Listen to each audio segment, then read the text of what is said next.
program has been rated mature by the Gaming Radio Network. It is unsuitable for under 18s due to content of an adult nature, which may be classed as offensive to some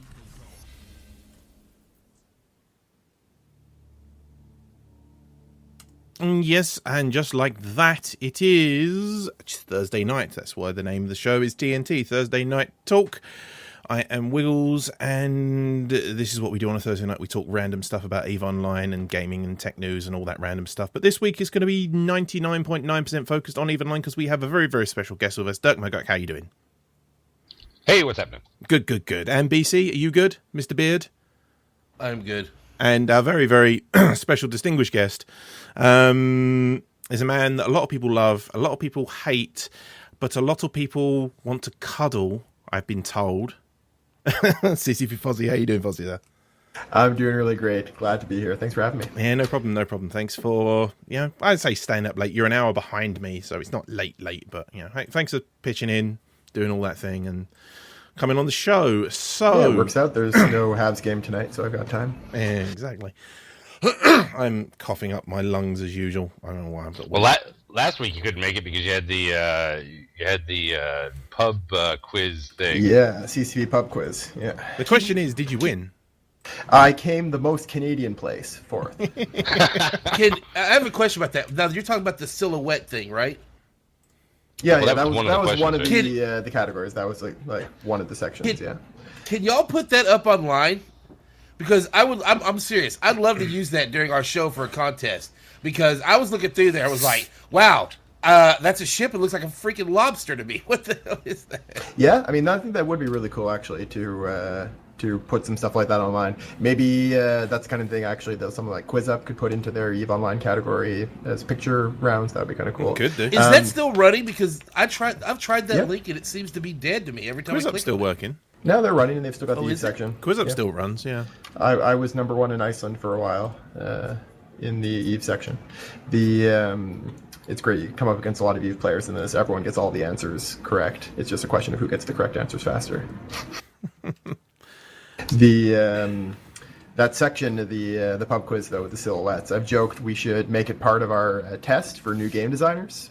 Give them that, but make it clear that they're welcome to go and use the internet to help them find the answers, because we don't expect everyone who comes to work here to have a lot of experience with EVE. But it teaches them the most important skill for finding documentation on EVE, which is how to Google the term EVE Online.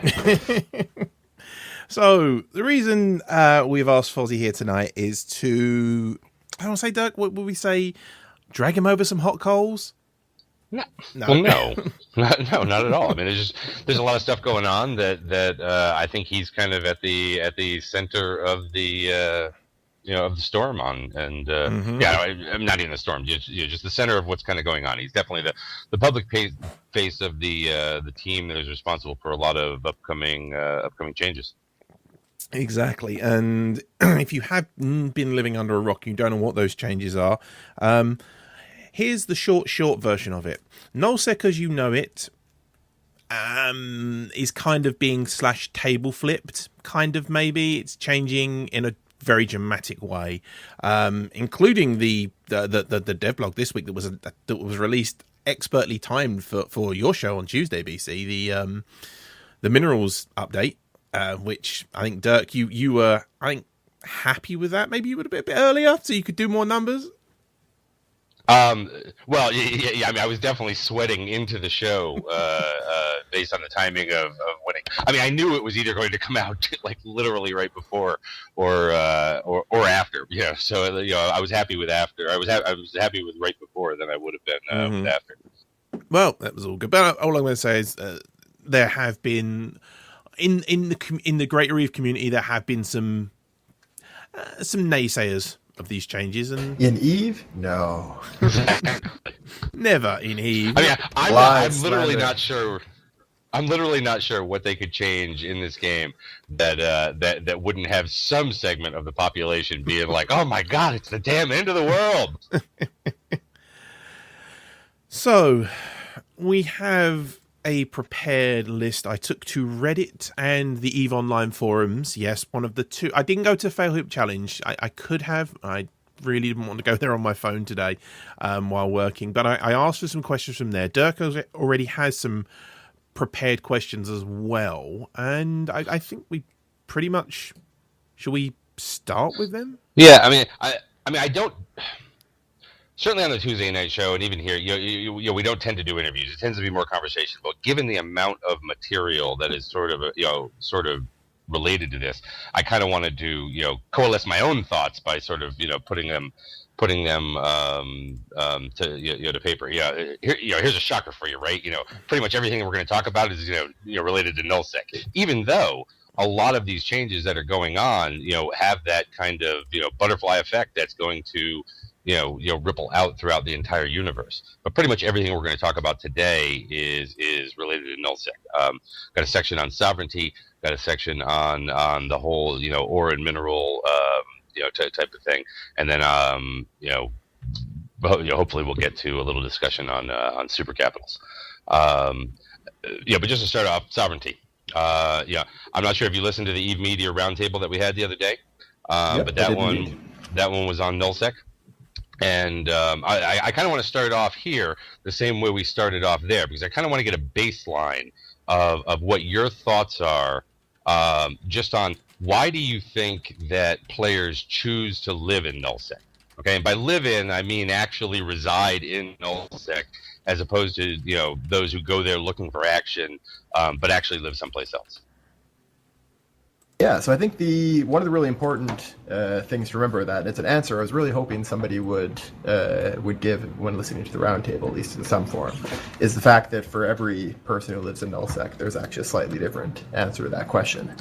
Different people will give very different answers. This is one of the things we talked to a lot of players about. I remember at a summit last year, a CSM summit, spending some time specifically asking each of the CSM members that lived in nullsec, what is your personal reason? It's very interesting to see how different people's different reasons are. I think they tend to fall along a kind of a spectrum of utilitarian reasons to aspirational reasons. For some people, the utilitarian, what value you're getting out of it, what fights you're getting out of it, that what kind of content you're getting out of it, all those are kind of different areas of utility is more important. For other people, the name on the map, the feeling of building an empire, of teamwork is more important. And of course, for almost everyone, it's some combination of those, but where you fall on that spectrum is very different from person to person. So that's one of the things that both makes it challenging and also kind of exciting to work on, is everyone has a different reason for wanting to live there. So there's going to be, for everything we do, there's going to be people that are going to be coming at it from just about every possible direction. Yep. I mean, pretty much kind of the general consensus that came out of that roundtable that I think everybody could agree on was that there was a sense of community out there. That it was something that no matter what your individual motivation was for why maybe you were in null, you were part of something that was player driven, that was outside of the realm of say the empires, and that it revolved around whatever community you were a part of out there. For those who reside there, obviously. Yep. But, I think that's a very big part of a lot of people's motivation. Yeah. Do you happen to know what percentage of the player base is in nullsec? Yes, but that's not information I can share with that. Information on that kind of level is the kind of thing we have to talk to a lot of people before sharing, because it's I'm not looking for total number, right? Raw numbers, but more just sort of I guess the breakdown, because I mean, I like to believe that nullsec is a large segment of the population, that of the players of the game, that it is a significant portion of players. Now, I don't know if that's true or not. So, because if it's a minority, then all of a sudden our views really don't mean as much. Well, every portion of the player base is significant, but I mean, it's definitely a minority. It's definitely less than half. I think I can very safely say that without anyone.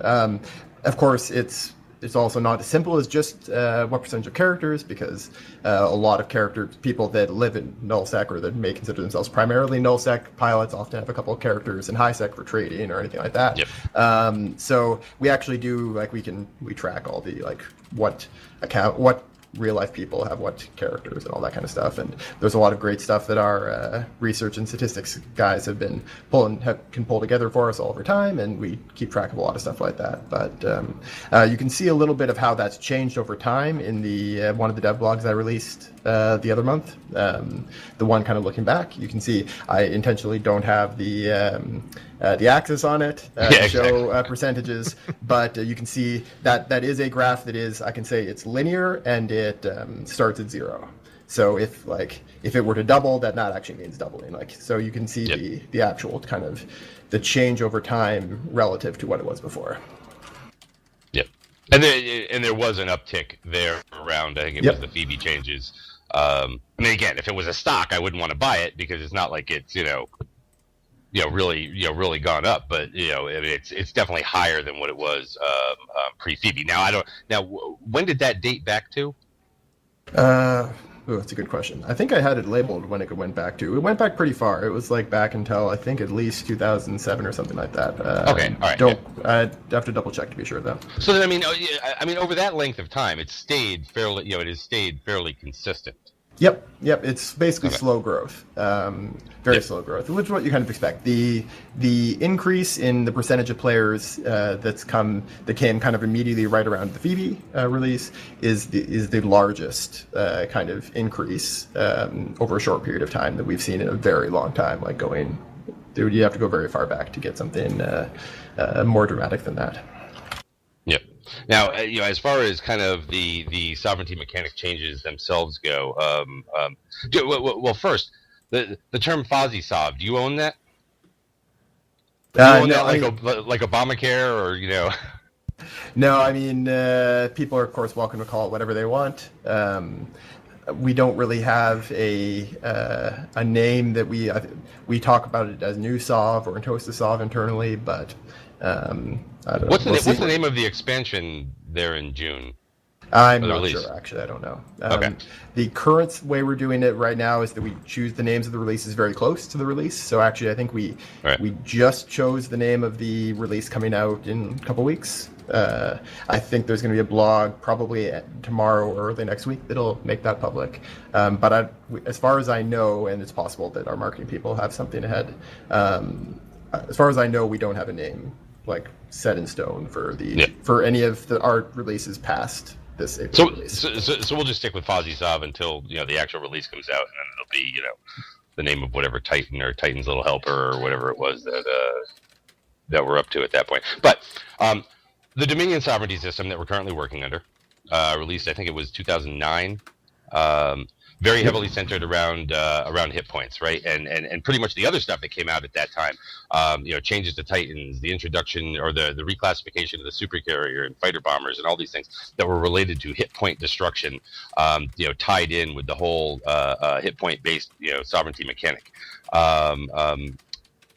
Those hit points, whether or not somebody is wanting to defend their space. If you want to grind sovereignty, it's unchanging. Fozzie Sov seems to remove a lot of that grind if the enemy can't or won't defend. That basically, you're not going to have to. You're going to have to go through the steps, but the steps will be unobstructed and technically faster. Yes, that is a huge part of the goal for this design. I remember very clearly a situation that I participated in as a player when the IT Alliance, however you want to pronounce it, decided to leave nullsec. They kept paying their Sov bills in Delve and Quirius and just kind of left it up, and so that anyone who wanted to come and take it would have to grind through their stuff. I at the time was playing with PL, and we just sat ourselves in NPC Delve and didn't take any space, but just spent the next couple months essentially defending an alliance that wasn't there, making sure that nobody could take the space either, and that left it then those entire two regions as no man's land. It's not good gameplay to be able to do that. The fact that even when there's no active defenders, there's this huge morale sapping painful grind you have to go through, and then it gets much worse if there's a third party trying to mess up your day. It's the reason that having these having stations is just such a big disincentive to attacking someone. You build up your space, you build up your infrastructure, and that actually it means that even if you abandon it, no one wants to take that infrastructure because it just takes so much time. Yep. Now, I mean, on the flip side, one of the things that it did do was it created a bit of a speed bump. That if you were going to choose to go and take somebody's sob, it wasn't really kind of on a willy-nilly basis. That you knew that even if they weren't going to defend it, that there was going to be this hit point grind. And I think that did deter just sort of going and, smacking around somebody over here just for the sake of doing it, because you know what, you didn't want to grind that sob.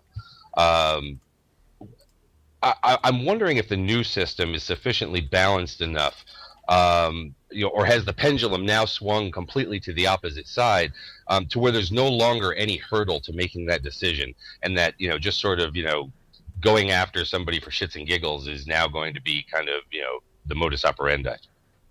Yeah, I mean, it's definitely intentional that it moves things towards less kind of inactive defender advantage than we had before.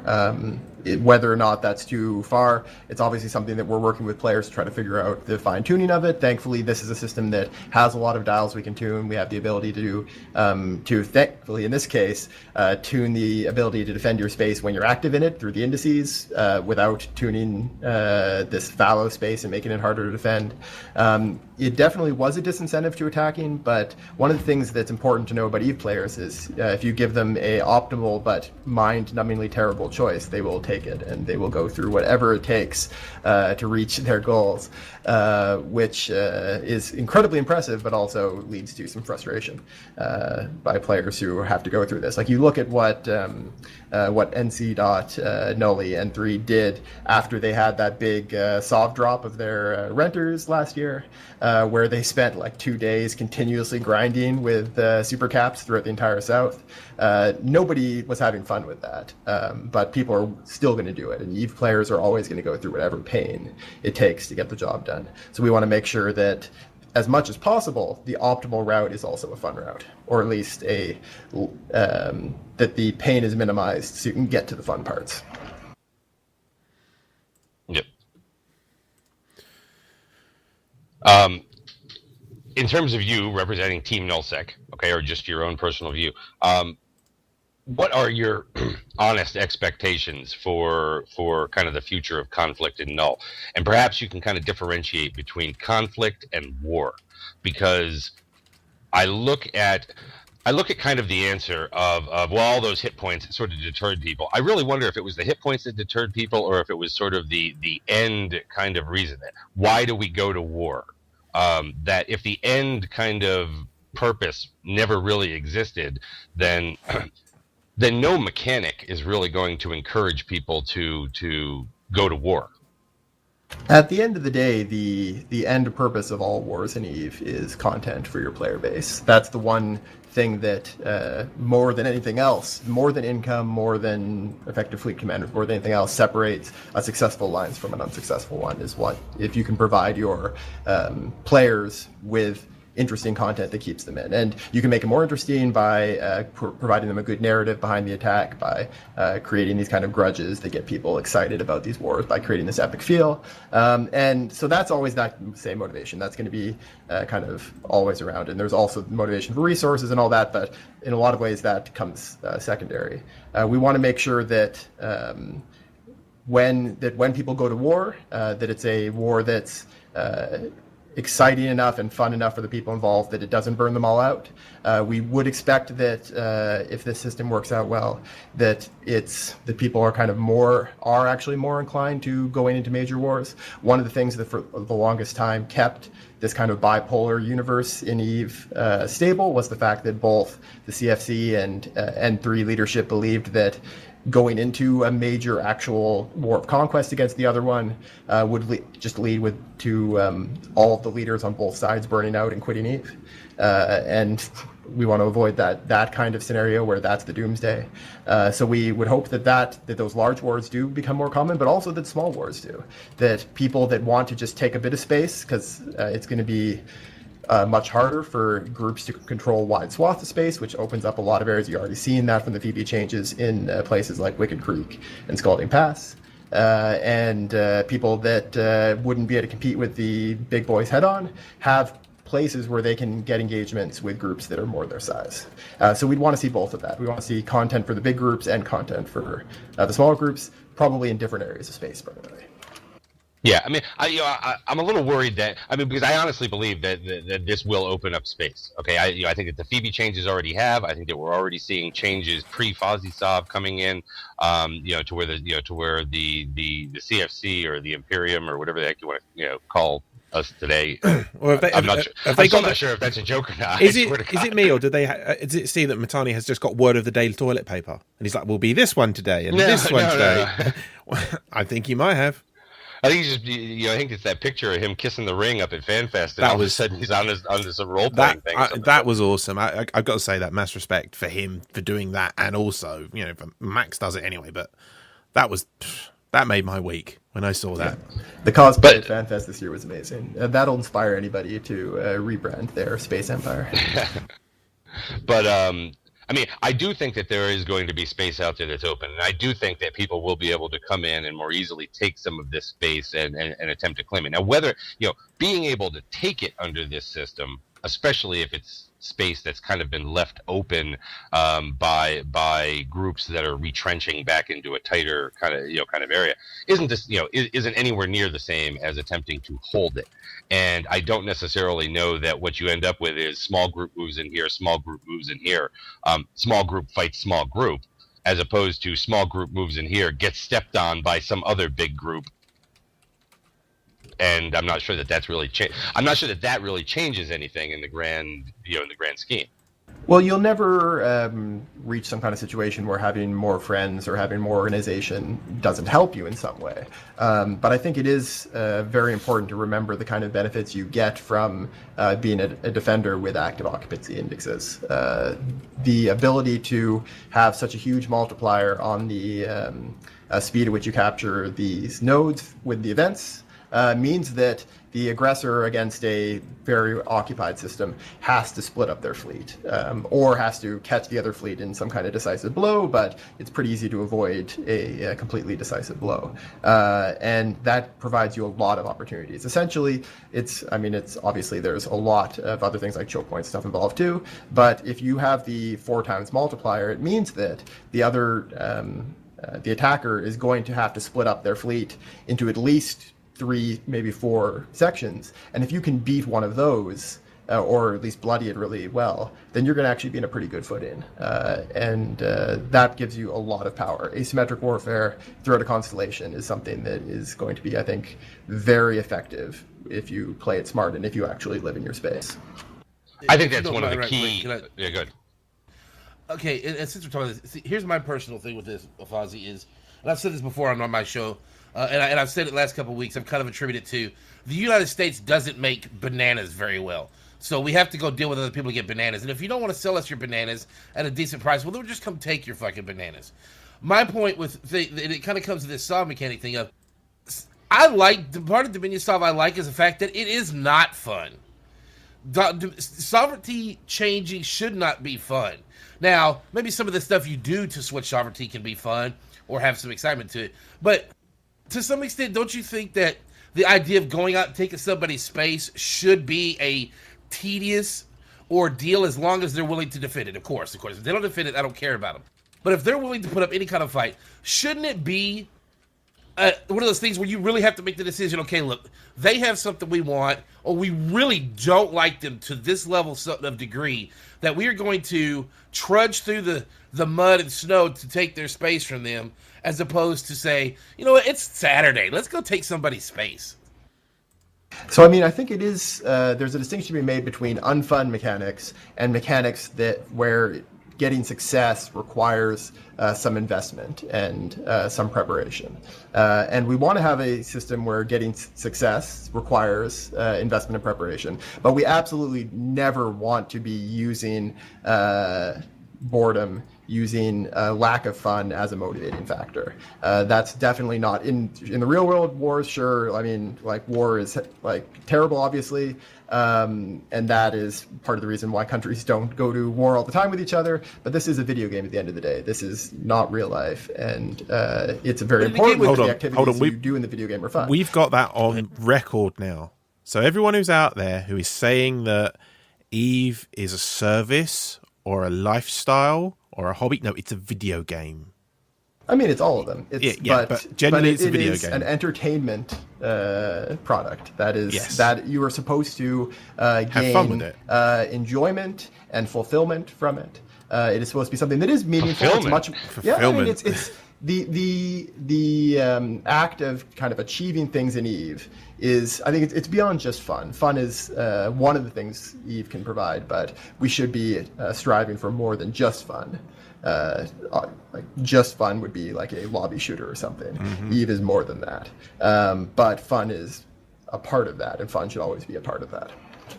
Well, again, if it's not fun to do, why do you keep doing it? It's the same with everything in general in life. If you don't enjoy doing something, apart from work, everyone has to work, if you don't enjoy doing it, why keep doing it? Why keep, running or playing card games or, playing the guitar? Or Masochism. I can understand that to a point.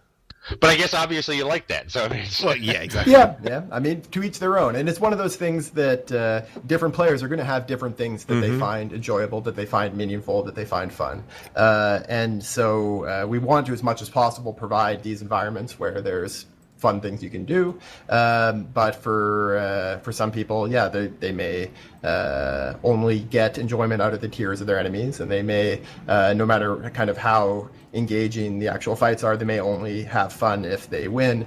And for those people, they might not have fun in a war if they lose. But as much as possible, we want to make sure that fun is a possibility. Exactly.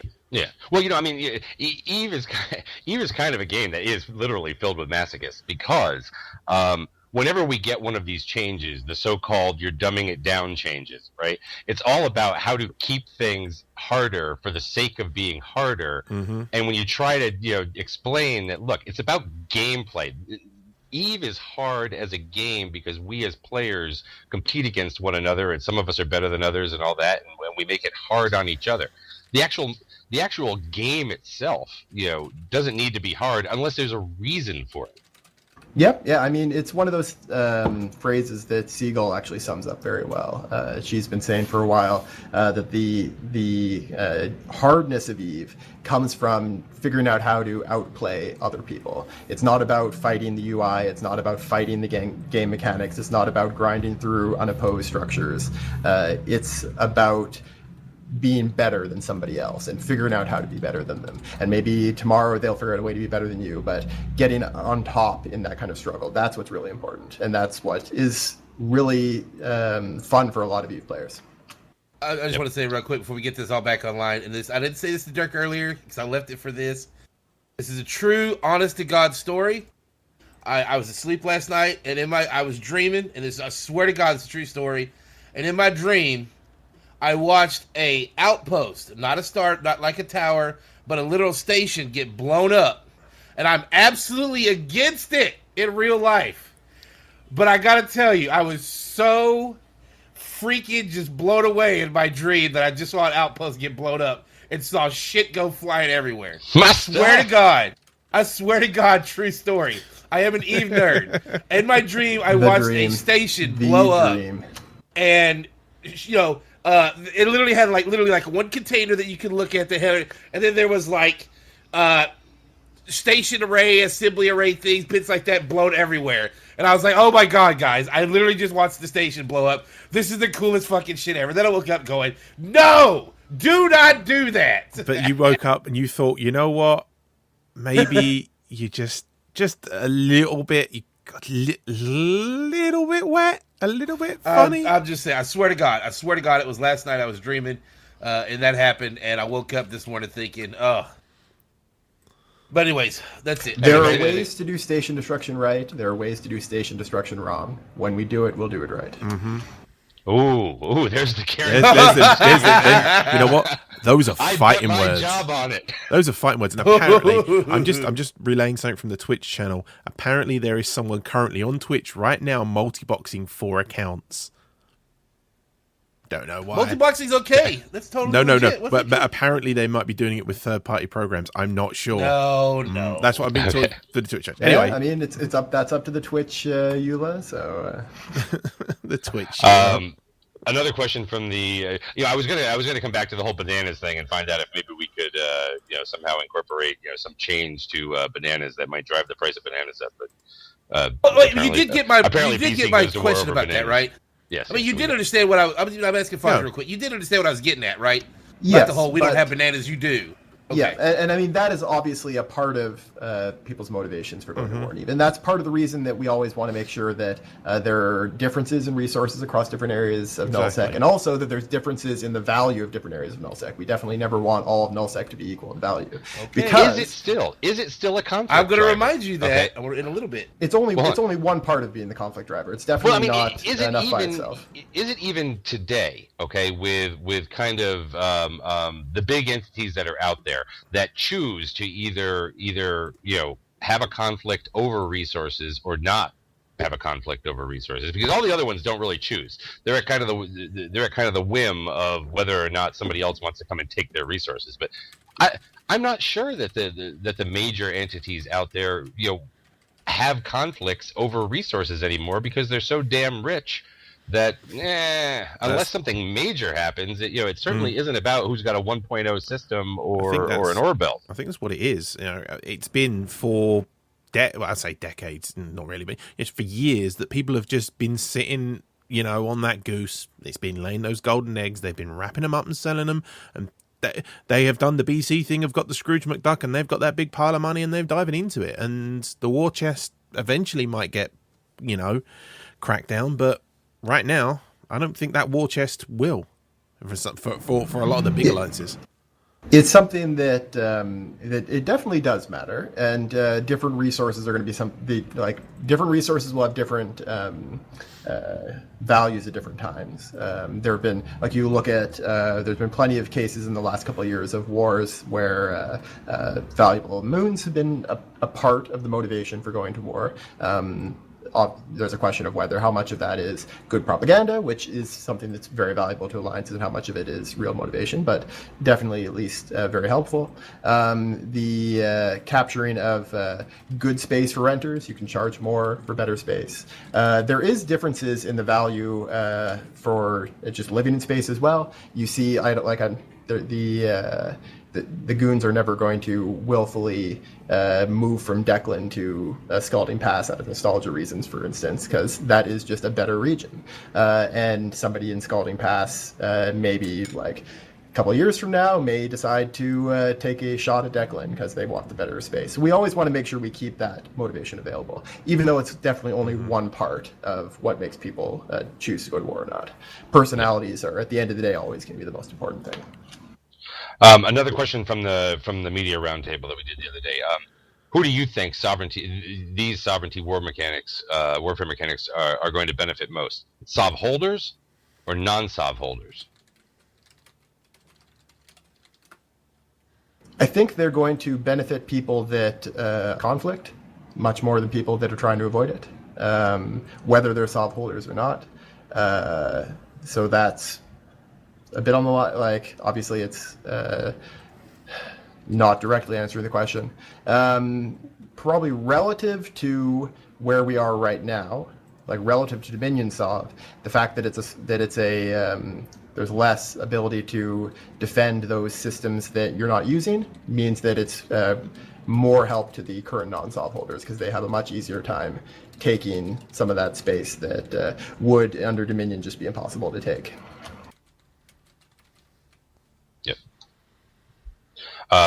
And we did have a question that came out of the Evo forums. Jinche Chiruptera, I'm going to pronounce the name wrong because I just suck. But he said, with regard to the new Sov mechanic, and this is kind of related to the last question I just asked regarding who do you think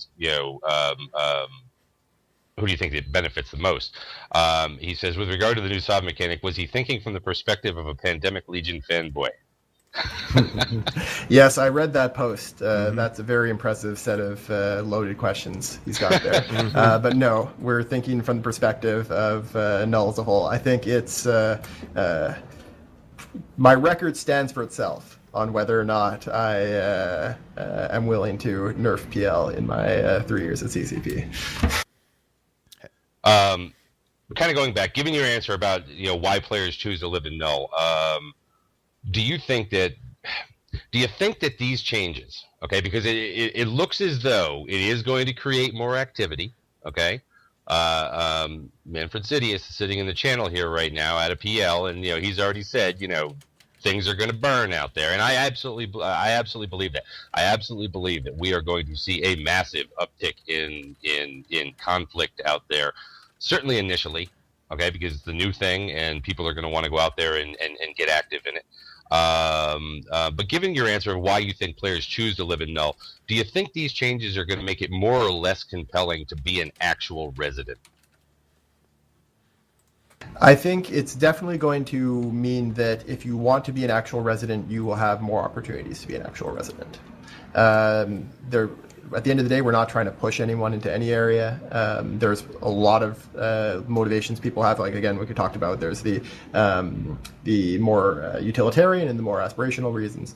But what's really kind of one of the big hopes we're hoping to get out of this, and it was one of the big hopes we were hoping for with Phoebe as well, and we think that actually has worked out pretty well in this regard, is to make sure that if you want to live in nullsec, you have opportunities beyond just renting.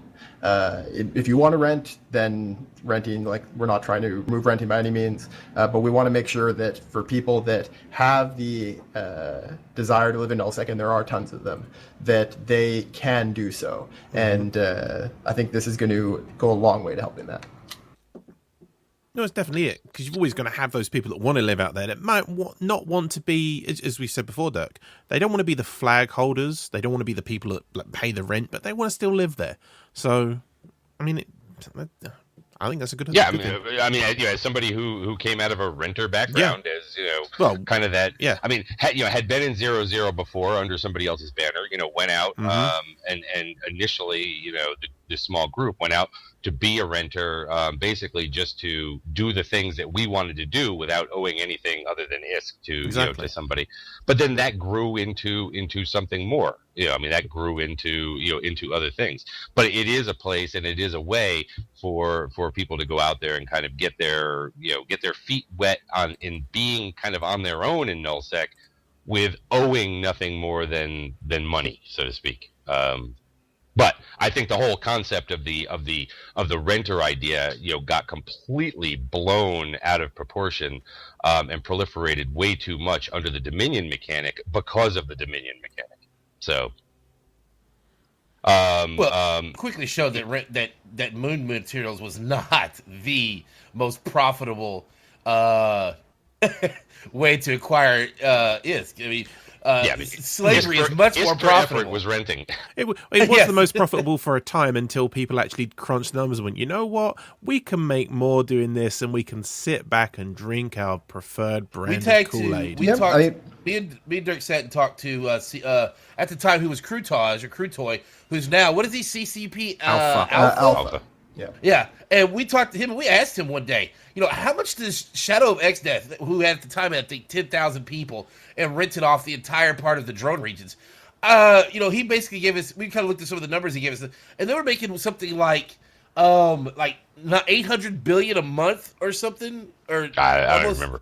And their rent back then was low compared to what people get now. Yeah, and they were dirt low compared to other people that want a stupid ISK. And I mean, yep. One of the things that it's easy to underestimate when you're looking back at the history of EVE is that players' ability to organize and optimization of mechanics gets better over time.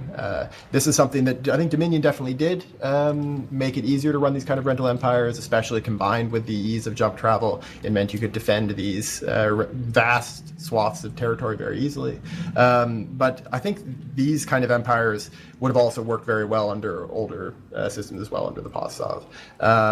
It came down to people figured out better ways to optimize it. This kind of this Russian model of renting became more popular than the previous, more vassal-like models, and spread everywhere. And that's something that is always, it also adds another level of challenge to anything we do with our designs, because we know that the EVE community that's playing EVE 5 years from now is going to be a very different EVE community that's much better at EVE than the people playing the community playing right now. Even though it's a lot of the same people get better at it over time, and the community learns. There's more innovators added, and the kind of collective knowledge of the community grows every day.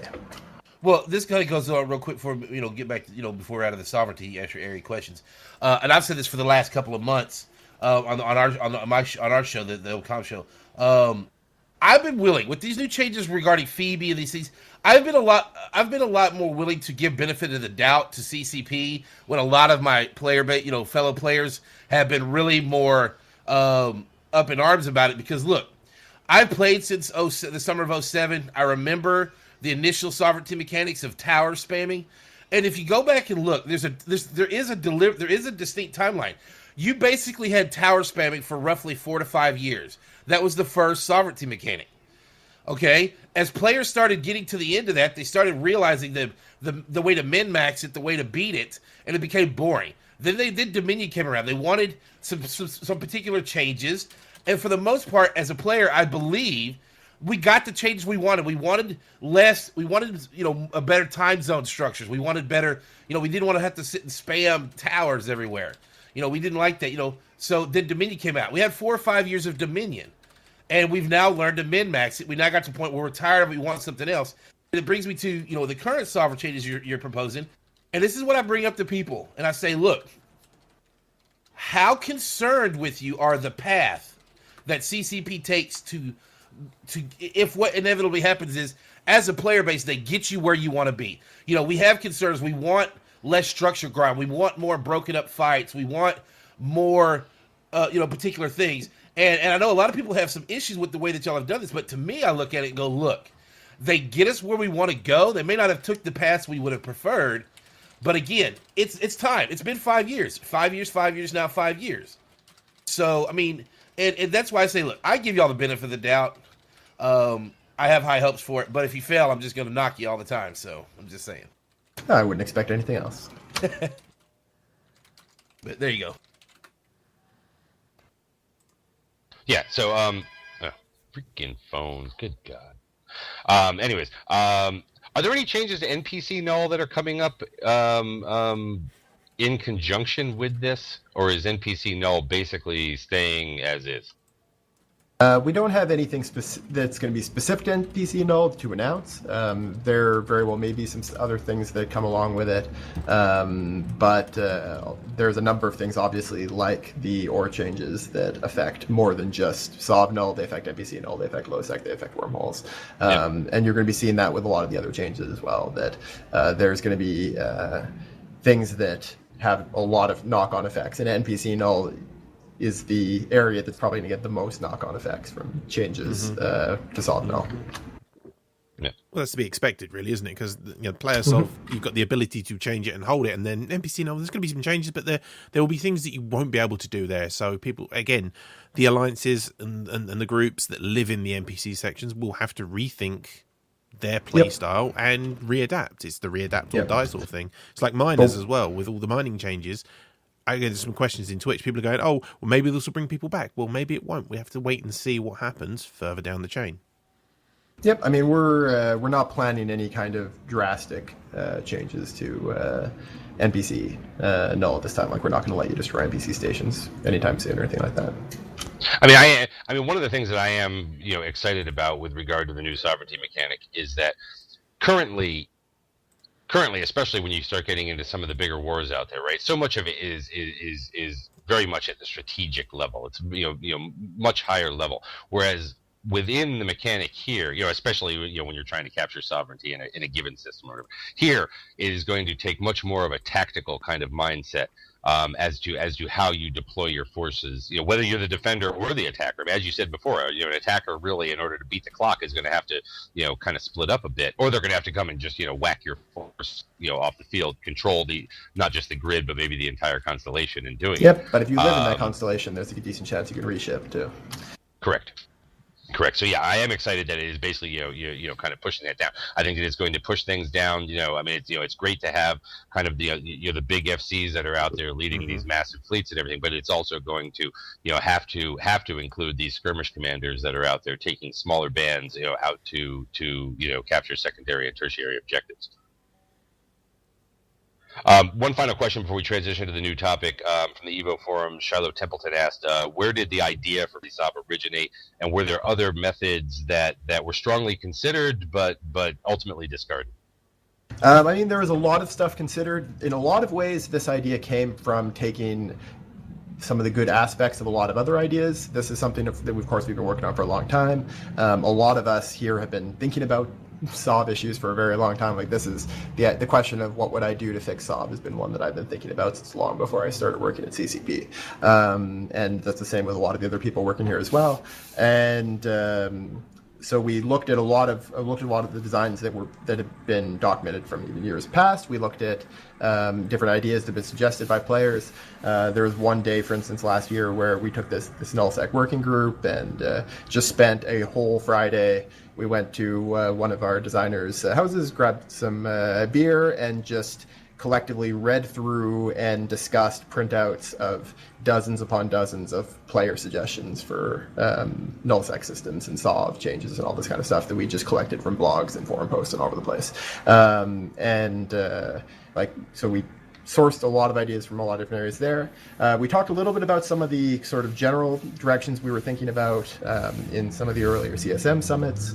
In the minutes there, ideas about like how we would want to use occupancy type indexes, if any, how we would want to allow SOV to be more freeform, and you ended up seeing something that combined a bit of both, where structures are independent, but we also have an occupancy system built into it.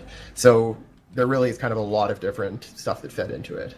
When it comes to a lot of specifics, we drew inspiration again from a lot of different places. The things like the Freeport mode for stations, the kind of the final push for it, where anyone can be involved in that fight, is actually an idea we stole from World of Darkness development, and it's one that worked pretty well as a solution to the problem of last hitting really sucks for deciding who takes a structure or takes an area.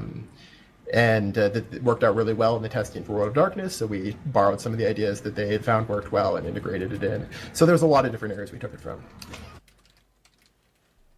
Yep. And if nobody has anything else related to kind of the sovereignty side of things, we'll move on to kind of this concept of, we'll move on to the topic of minerals mining and self-sufficiency.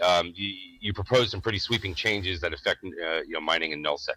Can you tell us a bit about the process? It's kind of one thing to know that there's an excess of high-end minerals that should have been cured years ago, and another to tweak not just that high-end oversupply, through a combination of supply and demand side, but also this idea of self-sufficiency. Yeah, I mean, so this is something that, of course, we've been talking about with players and with other developers for a long time. We've made a couple of different passes over time.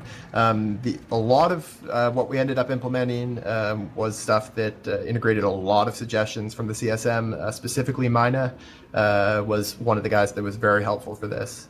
And the idea for like doubling the Zidrine and Megasite usage is one that CCP Ytterbium brought up. There was a lot of good ideas that fed into this, and it's essentially just the next iteration. I'm sure there won't be the last time we make adjustments to mining and nullsec and to minerals, but we think this is going to be a pretty huge improvement. Yeah, I mean, I think that there's kind of two elements to it, right? There's the improving the nullsec mining just simply from the fact that high-end minerals were oversupplied, and I like the way that you did it in terms of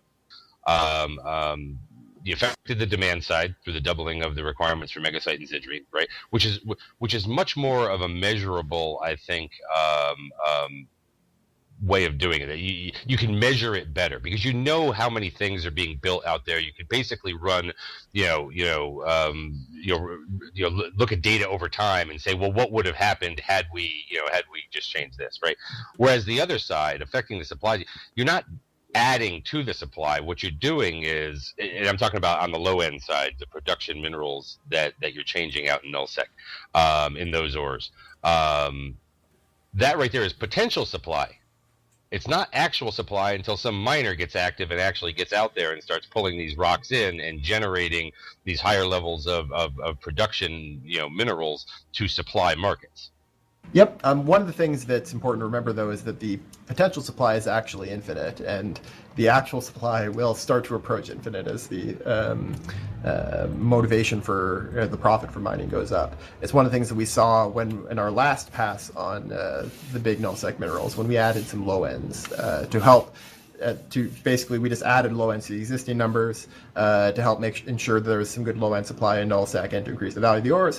What ended up happening actually was that it caused a very strong measurable rise in mining volume of those ores. But at the end of the day, that actually caused the price then to tank as there was an oversupply of megasite and Zidrine. And so we need to be we're getting better at this kind of tuning. That was one where we ended up sort of underestimating the momentum behind people mining. They also, not only did they mine a lot of Arcanor, but they also kept mining Arcanor after the price had dropped below Amber. Because you just obliterate the belt. I mean, you obliterate the belt, and what's, especially in the anomalies, what's there is what's there. Exactly. Well, actually, the rates of mining of the ABCs increased a lot more than the others. So there was a lot of cherry picking as well going on. So it wasn't just obliterating the belt. But yes, there was basically people were focusing a lot on them, and that contributed very heavily to the price crashing. So we needed to take basically a more invasive approach. The last approach we had taken was attempting to do it while touching kind of fewer things. This one is a more comprehensive approach, and I think it's going to do very well.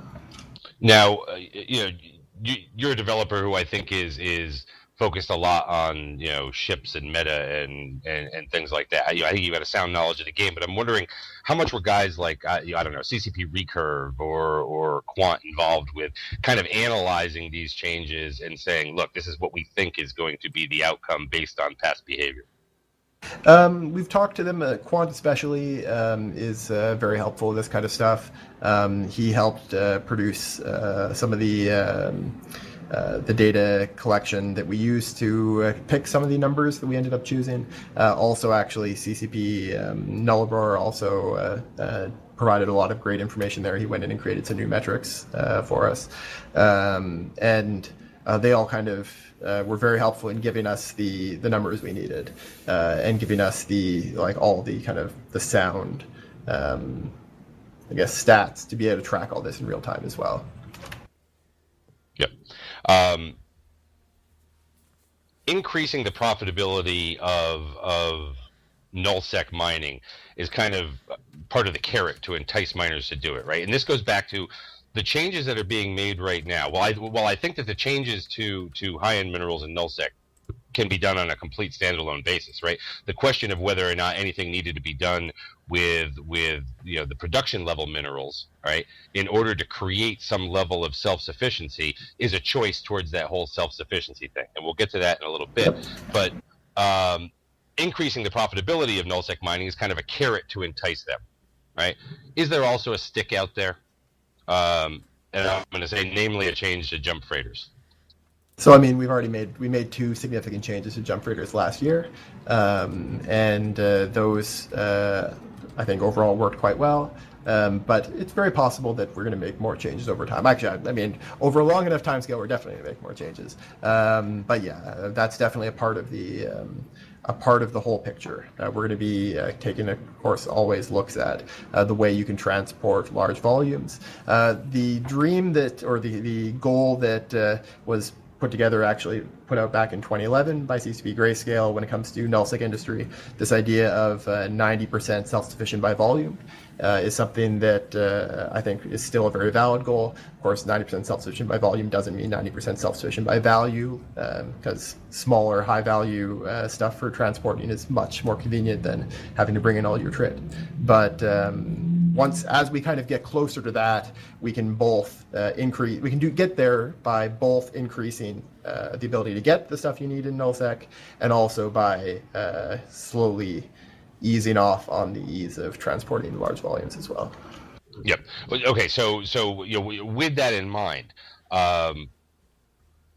is the plan to allow these kind of changes to mining, to allow that production capability, that local sourcing capability, to establish itself before we get to that goal of doing that? Because I mean, it's not going to be the day after that all of a sudden miners flock out there and that these things get organized, and how they get organized in one group versus how they get organized in other places around the universe are two entirely different things, right? So I mean, is there going to be time for this to play out a little bit before before the stick starts coming in?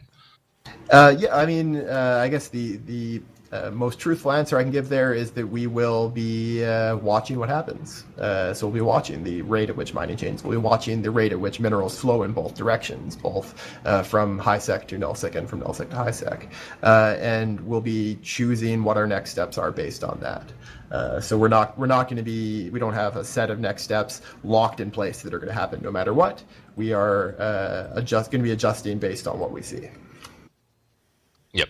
A lot of players, myself included, kind of hear the term self-sufficiency and think that really no area should kind of be truly self-sufficient. That geographic scarcity and abundance should exist, just to kind of create commerce, regional interaction, and perhaps even be a conflict driver that that's in there. Given the changes to the ore compositions, the nature of ore anomalies themselves, being these things that boom respawn as soon as you've cleared it. Virtually every nullsec system now is going to have the potential of being just as good as any other nullsec system in terms of mining, in terms of that mineral acquisition. Well, there is actually another caveat in it, that like combat anomalies, TrueSec does matter for the quality of ore you get from the upgrade anomalies from the ore prospecting array. If you get to a high enough sec band, all of the ores are going to turn into +5 variants, and then if you get even to the highest sec band, they turn into +10 variants. So that's So that's a change. Is that? No, that's been in place since the Odyssey expansion. Oh. Shows how long it's been since any of us have actually gone out and mined those anomalies. Yeah, well, yeah. Well, the bigger problem, that's not the bigger problem. The bigger problem, remember, and several people have brought this up in Twitch, is if you, first off, I got so many problems with this part of it. I mean, I'm just not really going to lay into it. But one of the biggest issues you're going to find is you want people to go out and do this, but you're not going to get them. Y'all, I'm trying to be. I know what you're going to say. You're going to say you're going to have to put these back to where you need a scanner to probe them out. This 100% bullshit y'all did so that to appease these PvPers is good. It's crazy, and this is why a majority of people don't go out and run these mining belts. Volume in nullsec is significantly higher now than it was before we made the signature to anomaly change. Sick burn, motherfucker. Yeah, I'm going to say that's attributed to something totally different. Then, well, I'm gonna side with Fozzie on this because he's the one who sat in the office. You can't side with Fozzie. You didn't do it before. Now I did it previously. I actually went out. Yes, I did. I lived out there with you for 2 years. Well, I know you did. I know you had characters out there. I don't think it's so much the matter of them being scannable versus just on the overview now. The what will get miners out there is because the risk is worth the reward. Sure. Regardless of whether or not it was back in the old days, people mined and they mined in regular belts, which were on everybody's overview. Okay, so maybe people just had it too good for too long there when they had to be actually probed out. But and I do understand with what you're saying. I had totally forgotten about the Odyssey having changed those with the 5 and 10%, with the 5 and 10% ores in there. Mainly because I used to mine like a madman years ago, when these belts came out. But I gave up because basically it just turned, it got to the point where there used to be differentiations that if you lived here, guess what? You didn't have Arcanor, and if you lived there, the only way you were going to get Megasite was through Vistot or whatever, right? And when they put these in, when they put these ore anomalies in, it basically said no matter where you were, you had access to to all these things that were in those. Now I understand it changed with with Odyssey, and you get a little bit better if you have if you have a better true sec. But it's still pretty homogenous in terms of the distribution of that, as opposed to. And I'm not saying that it ever should go back to kind of what it was with like the tech bottleneck and that sort of thing, right? But from a global market sort of perspective, I mean, I like the idea of look, some areas have things and others don't, and it creates commerce and it creates a global economy, and yes, HiSec acts as kind of the trade hub. Now, Jitta may be the trade hub, or Amar or whatever, but HiSec itself is sort of the clearinghouse for these things that come from other parts of space. Nullsec in, and then back out to HiSec, or and then back out to Nullsec from HiSec. So I mean, it's like I guess I'm just looking at this idea of self-sufficiency and going, I don't know. In a video game, I understand it's better in a real-world perspective. Okay, to sit there and say that all of these things should be scarce in some areas and abundant in others, but maybe it's just better for the game to have the building blocks everywhere.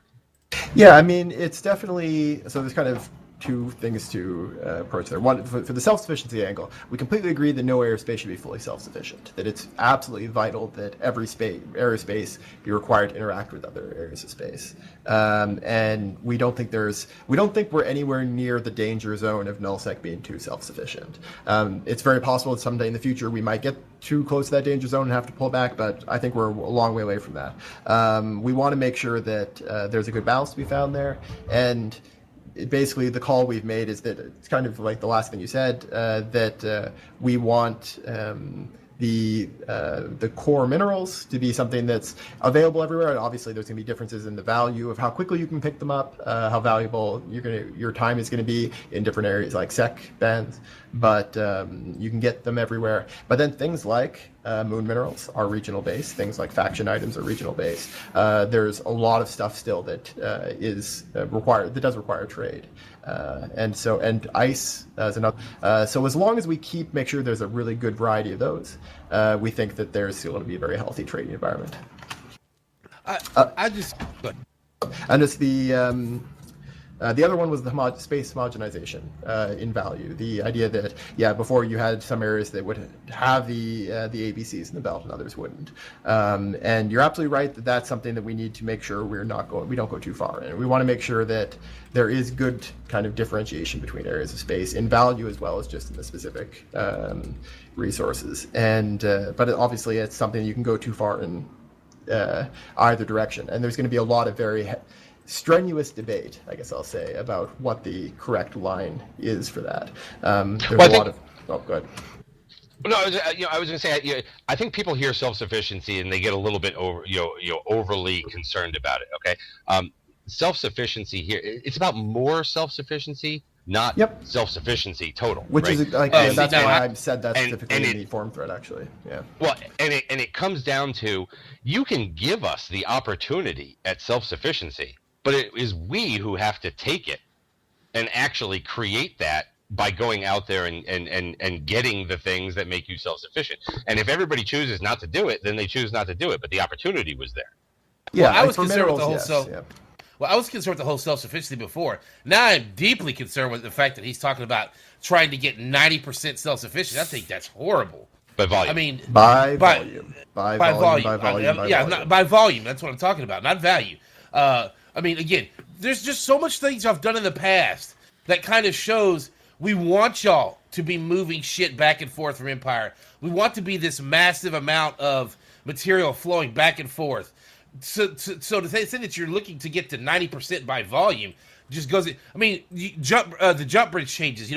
Making it where you have to actually go through gates to get from one jump bridge to another and stuff like that. To where you kind of say, we want y'all to have space trucks moving shit back and forth to promote economy and to move money and materials back and forth. But then to say that now we're leaning towards this, well, if you get 90% of what you need in your backyard, then you only got to worry about moving the other 10%. It kind of goes against the whole thing of what it seems to have been some past kind of gameplay mechanics that y'all were kind of preferring with the movement of material. So what I'd say about that is that with all the kind of changes that we have made to make movement more vulnerable, what we haven't ever changed in a very long time is we haven't reduced the safety involved with moving freight with jump freighters from station to station. And I think we would get a very different reaction if we talked about removing that or just generally removing really, as it comes down to it, it's just a matter of cost and time, and you can move anything perfectly safe from station to station and anywhere in low sec and null sec. That still means that essentially freight is still free flowing. It just takes more time and more risk. And that is required right now for the way nullsec works. We can't take that away or reduce the strength of that significantly without making it more self-sufficient. The 10% of what you need to run an empire is still a lot of stuff.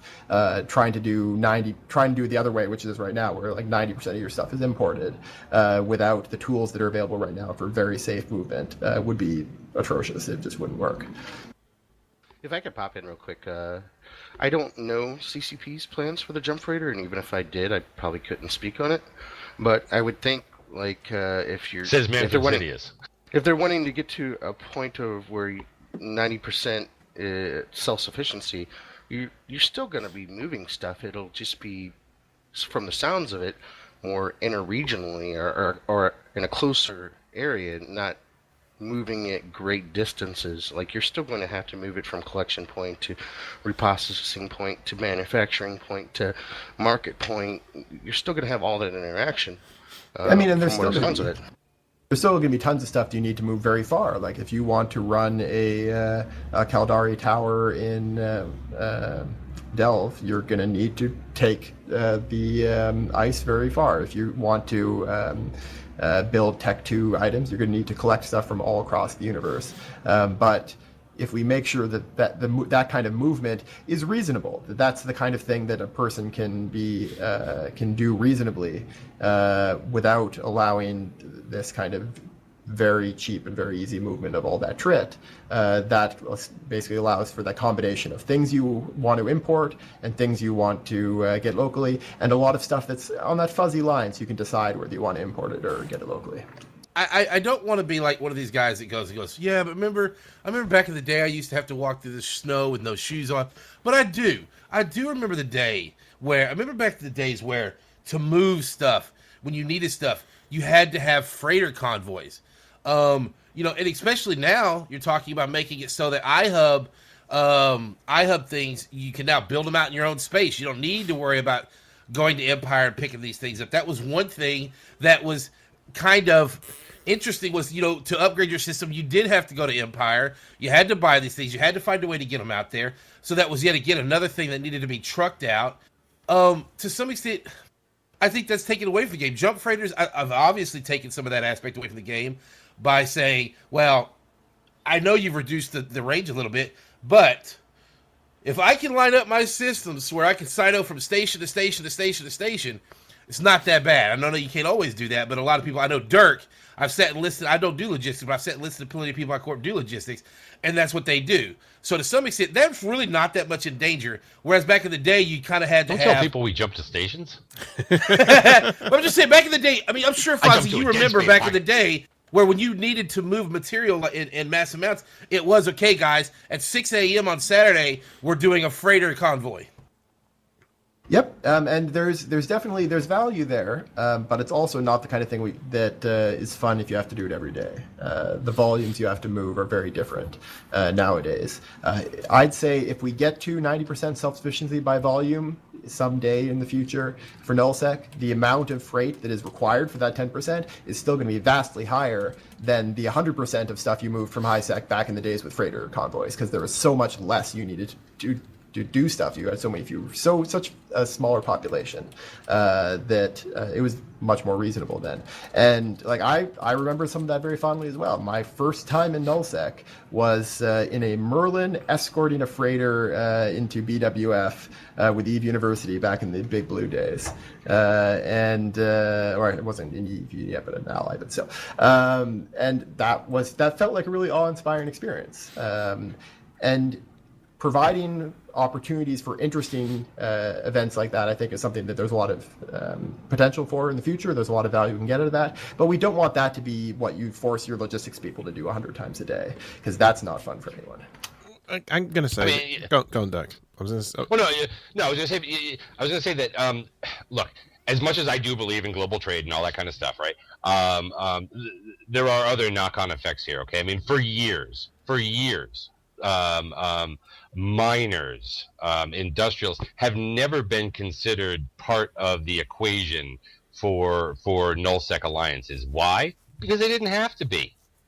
There was literally no option that made it smart to try and create these industrial type backbones of major alliances. It was much easier from an efficiency standpoint and everything else to just say okay, we're going to go to Empire to get these things. So I mean, you have all these players that were never, I'll call it, welcome in many alliances. Yep. And if they do that under this scenario, that alliance is going to starve of resources, or it is going to put an incredibly bigger amount of work on the back of logistics teams to be able to go and get things from where they need them. So I know there's always been this elitist, elite PvP type, thing, where it's like, even if you're not elite PvP, you're still better than a miner, right? You're going to need them to come in, and hopefully they do come in, because if they're ever going to get to this 90% by volume number, that is a lot of mining. Yeah. One of the things we mentioned earlier in the show is how CCP thinks it's very important that if you want to live in nullsec, there's opportunities to do so. And that is, you get to that partly by making sure organizations can get footholds, but also you get there by making sure that nullsec alliances have good reasons to have players with a wide variety of play styles. So as much as possible, a good variety of play styles are represented in good numbers, or at least have the opportunity to be. And getting closer to that is one of the things that we're hoping to get to by buffing mining in nullsec. When you mentioned there never being miners needed in nullsec, again, my old, really old, well, not super old, but quite old Eve nostalgia hat came on, and I remember mining Crocite in the Ingeminate in an Osprey. The market needed it. Yeah, the global market needed high ends to come in from nullsec, right? With a Chimera killing the rats for us because we thought that was safer. I remember back in the day when I had 4 carriers and a Chimera out there running drone anomalies. You don't see me bitching because you took away my fucking alloys. Well, again, the whole back in... Gone BC, I know. The whole back... Hashtag bring back alloys. Yeah, the whole back in the day thing. I'm going to say this. I'm going to say my little bit on this now. The whole back in the day thing, yes, it may have been different then, and we did it different way, and we walked uphill in the snow both ways, with no shoes and whatever. But you know what? The world changes. You go back 15, 20 years in the real world, nobody had mobile phones. Nobody had phones in their pockets and tablets that are instantly connected to the world and things like that. Not in my pocket, no. No, in my briefcase. No. Yeah, no, it was in your briefcase. But the thing is, your briefcase was the whole fucking battery supply for it. It was the whole phone. Again, and your man bag. This is the thing. Change happens, and you adapt with it, and you go on to it. So to the people out there going, "Oh, back in my day, I had to do it the hard way." Well, you know what? It's the way it is. And I'm going from a completely just gamer standpoint, from attention for gamers nowadays. You look at the way different games are going. You look at the way World of Warcraft's changed, Diablo 3's changed, any other game that's out there. You do things to make it easier for players. There's still the hard bits that are there to master, but it's fun. And at the end of the day, taking the whole economy and everything away from even looking at a video game as I said before, if it's not fun, people aren't going to do it. You've got to make sure it's fun and enjoyable for people to do. Otherwise, they're not going to do it. Yep, there's good types of hard and bad types of hard for games. When it's done well, it's about playing and outplaying other people. When it's done badly, it's about fighting the game itself, fighting the UI, fighting the bad design. Mm-hmm. And the room for error is narrower now than it was 10, 12 years ago. So we need to make sure that we are continuously improving Eve, and that's what we've been working really hard to do. Well, I mean, look, it goes back to the sovereignty changes. I don't know that this sovereignty mechanism is going to be better than the last, okay? But what I do know is that it's going to be different, and different is usually good enough for a certain period of time. Well, see, this is what I was saying a minute earlier, is I'm not going to say better, but again, as a player base, it's quite obvious for the last couple of years, we have given them bullet points on what we want. I mean, a lot of people have sat and spelled out whole elaborate sovereignty systems, but for the most part, a lot of them have consisted of the same kind of ideals that we want. Again, tired of grinding structures. If the defender doesn't show up, it should be a lot easier to take their space. Break the fights out. No more just instant supers, everything, everyone, everywhere, right on the target of the station of the system we're trying to kill. Break the shit up. And I think that's kind of been the general consensus. And I think that is why I've been willing to give them the benefit of the doubt on these changes, even though I have some severe issues with them, because again, they've listened, and it sounds like, again, for the most part, they're at least taking us where we want to go, but they're taking the worst scenic route ever. But at least we're going to get there. That's the question I've got, with regard to kind of the mining and ore changes that have come up is, when is the Rorqual going to get its love? As soon as possible, but that may not be right away. Yeah, this is something that we definitely, we've talked for quite a while about wanting to change it. There's been plans that have had to be delayed or put on hold for different technical reasons. If I gave a date, I wouldn't be telling the truth because we don't have a date. But as soon as we can. When it's ready, when it's done. Well, okay, how about this? Okay, let's look at something different. How about this as a different angle? Are we going to? Yeah, you're gonna tell me I can't tell you that. Are you going to try to make it more usable for mining? Are you going to? Just throw out some ideas, and that's kind of my point I've had before. Is like, look, at least give us some of the ideas you're looking at. We don't expect you to do all of it. What are some of the things you're trying to look at to improve its usefulness, actually getting used to overcome the cost of it if you lose it? What are some of the things you I want personally its mouth to go want like to this. do?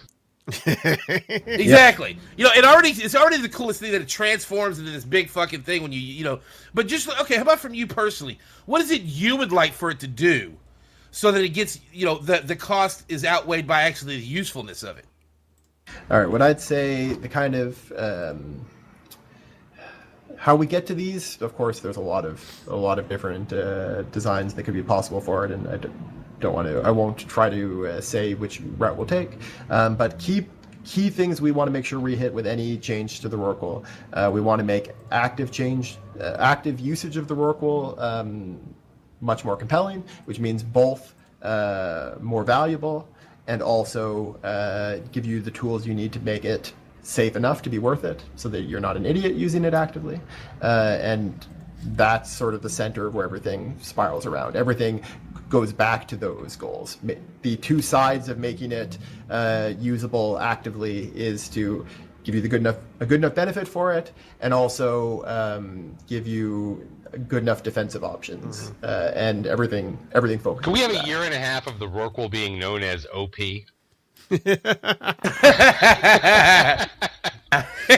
We'll just give it a sensory drone tracking bonus. It'll be fine. Yeah, which is actually a good lead in to the next and final kind of topic, and we've only got about 40 minutes left, a little under that, so I definitely want to get to this.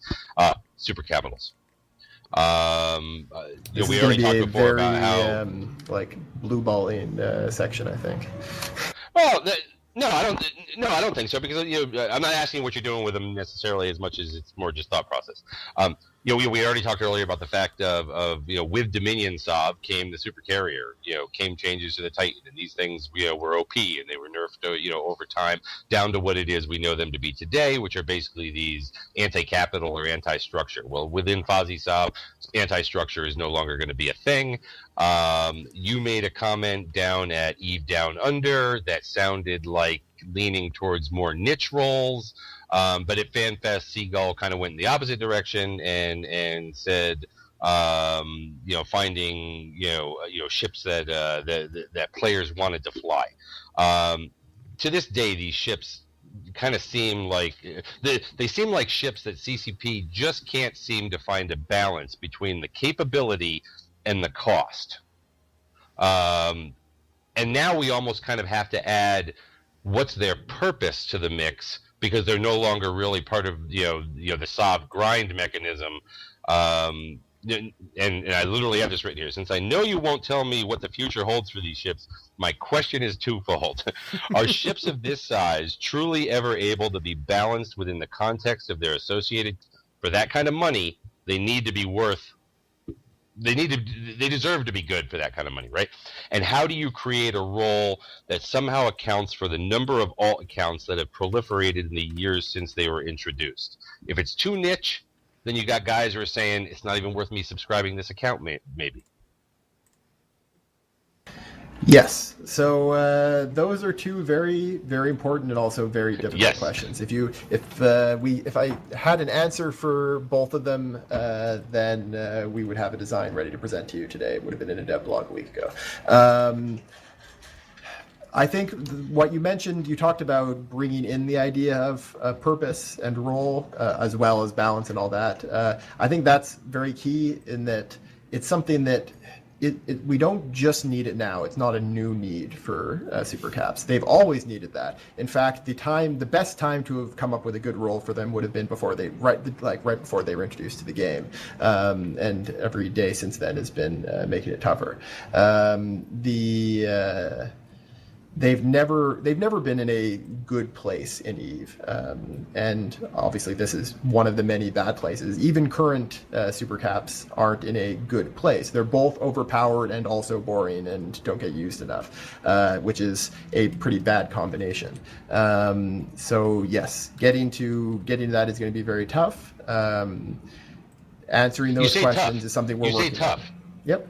I mean, you say tough, okay, but the question is it even possible? I mean, and I hate to say that because it sounds defeatist, and I know Manny's got a bunch of ideas for for super capitals. I mean, but what we've continued to see basically since the time of their launch, right, is, oh my God, there's so many of them, and oh my God, they're OP. Oh, we need to bring them down, right? We need to bring them down, and it becomes one of those things of, do we ever come to the point where we sit there and say, I got a question in here that basically says, hindsight being 2020, okay, if we knew then what we know now, would we have ever introduced them at all?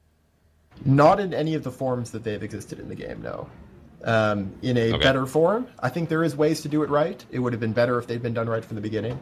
It may be over-optimism, but I do think that this is a solvable solution. We've solved a lot of very hard solutions in the history or a lot of very hard problems in the history of Eve, and we've got a very good team working on this. This is something we actually had a meeting today. We've got a team together, a cap and super cap kind of focus group, working group, that we had a very productive meeting today talking about some of this. It's a long road ahead. It's a tough road ahead, but I do think we can get there. I do think there are good solutions to this. But that's, I mean, if I had proof that there were good solutions, then I'd have the solutions. I would like to think, and this is kind of where one of my hangups is I would like to think that y'all are already significantly down the path of dealing with the balance of supers, because I would imagine the conversation should have went something like, hey guys, we're just about ready to roll out these new sovereignty mechanics, or here's what we're going to use for new sovereignty mechanics. And somebody, the very first question that should have came up was like, what about supers? And then at that point, it should have been from then on dealing with just okay, how do we integrate supers? What do we do to change them to be part of this new mechanic that literally they have no reason to even exist for anymore? So, I mean, I personally you would could like say to the hear same thing in a lot of other times that their capabilities have been changed. Like you could say, oh, Titans will have no value anymore after the Black Titan was removed, after the AoE Doomsday was removed. There's been big changes before, and obviously this is the one of their big roles is being removed here, and this is putting them into a like the priority or the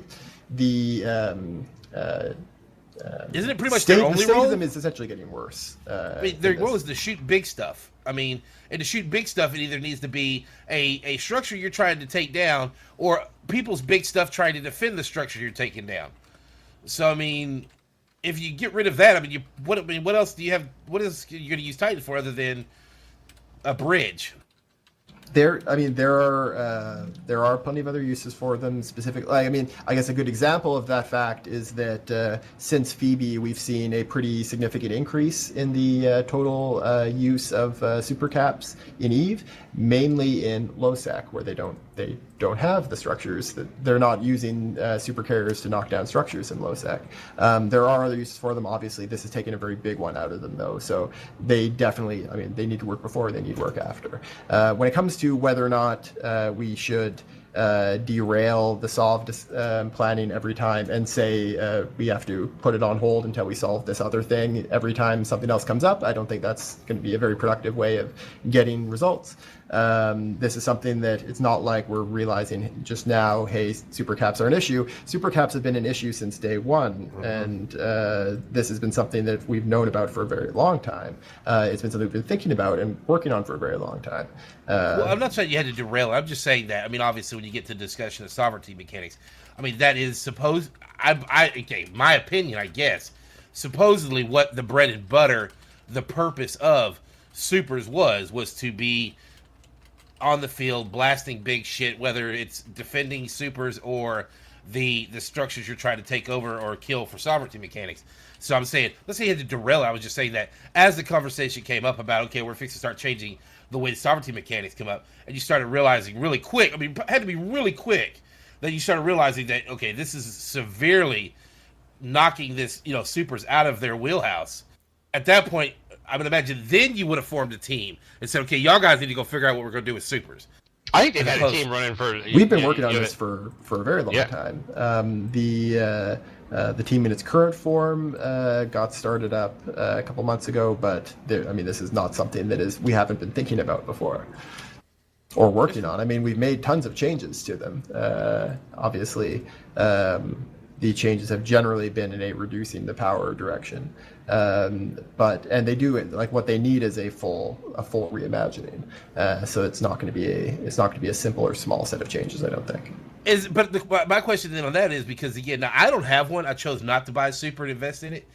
But as part of the reimagining, you're going to have to at some point realize that there's potential for pain, right? The players that have these, I mean, is that going to factor in? Are you going to have to say, look, we don't want you to lose half the value of your super, but you might have to?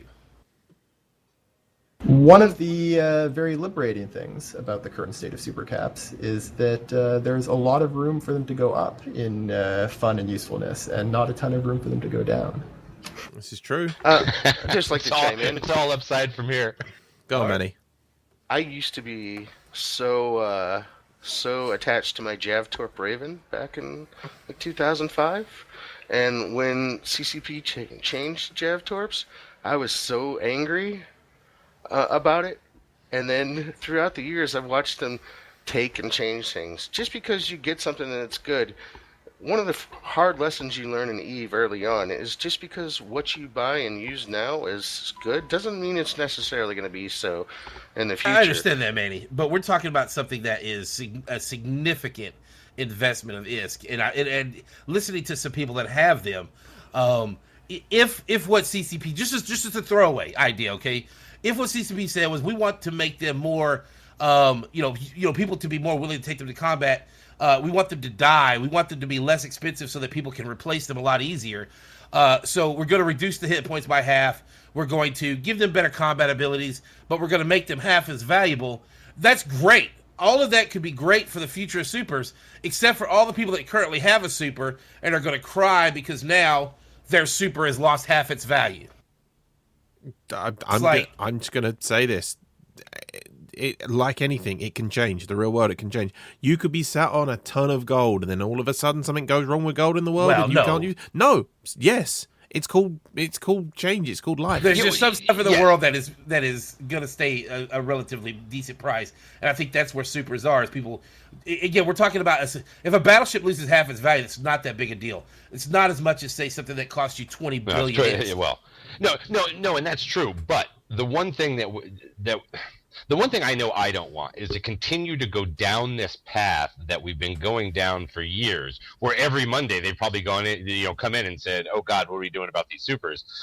Next Monday, okay, or however it's gone, right? Because I think that they have. I mean, everybody's known, for throughout the process of these things, which is why they've gotten nerfed down at times. Yet they've still proliferated. Why have they proliferated? Because even when they nerf them down, just bring more. Has been kind of the mantra, right? But what I don't want them to do is think about this from the standpoint of, oh God, how do we make a change that's going to be easily accepted by the people out there? Because that's probably going to end up with another one of these kind of, I'll call it part changes that doesn't get you to the fix. And we really need to find the fix with these things. Yep. Letting them dock is a good thing too, by the way, from Twitch. Go ahead, sorry. I think it's very important that we keep the needs of the people that have them in mind. That's the reason that we're trying to make the ship more engaging and exciting, is so that they can have a better game experience. But we also need to be able to be bold on this, and that's something that we've been getting. In a lot of ways, more confident as a company over the past, especially a year, but the past couple of years, and the kind of changes that we can make as a company now, the kind of changes that we can be bold enough to make, are different now than they would have been a year ago. I think, Fozzie, you need to do the shoulder check, which is like this and like this. Make sure nobody's around, and then say, just 50%, maybe 60, maybe 63%. The odds of you're finally just going to suck it up and let us dock these big bastards. Well, we're definitely going to let you moor them. Yeah, I was going to say, the new structures are going to moor them. Yeah, exactly. Well, yes, but, again, to some extent, that's what people have said, again, when it comes back to the argument of, the loss of value. Is like, hey, you know what? If that's fine, let me dock it. Let me reprocess it. Let me get my minerals out of it and do some other stuff. No way. Sure. No way. Why I'm not? sorry. No. Well, you don't own one, so I don't expect you to agree with that at all. But it doesn't matter, because nobody would reprocess the damn thing. Exactly. Well, losing that. That would just be silly. You're better off, selling it, for a discount. Exactly. I had a thing on Capital Remote Reps that I'm just going to skip, because I don't need to deal with that right now. But get rid of them. Capital Remote Reps, get rid of them. Anyways, but the bigger question: what do you think? And this is more of a technical. Probably a technical answer than anything else, okay? What do you think about the ability for pilots to dock in carriers, supers, and titans and be ferried from one place to another via jump drive rather than Titan bridge? Something that would require these ships to actually land on the field and deploy their troops, kind of like a real carrier. Yep, I mean that's a little bit closer. I think some of the original visions of carriers and super carriers were, of course, originally just bigger carriers. So like that line, it's obviously a very big technical issue. How do you handle it if the guy you're docked in logs off and you want to log on, for instance? But at this point, I'd say nothing is off the table. Cool. That's it. Well, I guess the last question I have that's sort of centered around super capitals, but really not so much them as it is other things. Is that at one time there seemed to be an element of quality versus quantity that existed in the game. That you could choose to go in the direction of quality. The elite warriors that are out there, running around with better tactics and better ships against the 1,000-man fleet flying rifters. Okay, both chose their sort of way of doing it. It still exists in terms of individual player skill, which may be more relevant in small game warfare nowadays. But I think on a large scale warfare basis, it's gone. that there is no technological disadvantage that anybody truly has. ISK isn't so much, kind of wealth isn't so much of a barrier to stopping people. So whereas you may have had, 100 guys with machine guns versus 1,000 guys with pitchforks, now the 1,000 guys with pitchforks also have machine guns. Is there a way of being able to get back to where it's kind of a choice, or is it just always now kind of where we are in the longevity of EVE, the buildup of skill points, the buildup of wealth? It's just always going to be bring more of whatever works best. So, I mean, I'd say that I think it's unfair to say that we don't have that at all right now. Definitely, or especially in organization and tactics, but also in the type of ships you use. It does matter, and there is some gaps there between different groups. But you're right, it's much smaller than it used to be. And there's kind of two places where I can think of in EVE's history where there's been two different reasons for that. One, like you go really far back, you get to when Tech 2 was super rare, like when I first started playing EVE. And essentially only like if you were in Band of Brothers, you had Tech 2, and otherwise you didn't. Or not quite that extreme, but supply was very restricted, and there was a direct technological advantage one group or another. I don't think that's something that we can ever get back to. It's not very it's not really great design or gameplay. It's having that big of a gap for people that have like access to things like Tech 2 BPOs and stuff like that, because that's really the only way to make sure that it doesn't get out in the open market. The other one, which is the area that I kind of was more involved with as a player, was in the era when tactics moved much more slowly than they did right now, and they evolved much more slowly. And so if you came up with a good tactic, you would actually get like a year's advantage on everyone and be running around crushing people. And I remember being in some of these, like the first ever armor hack fleets, and like the first ever Thundercat fleets, the heavy missile after Tenement afterburning Tengus, that were just worked so well against what was around, and people took so long to react to it, that you got these situations where you could like take on groups like twice your size without losing almost anyone. That, I think, comes more down to the fact that just players are better now. Players are better at organizing. They're better at sharing information. Information disseminates throughout the player base a lot better.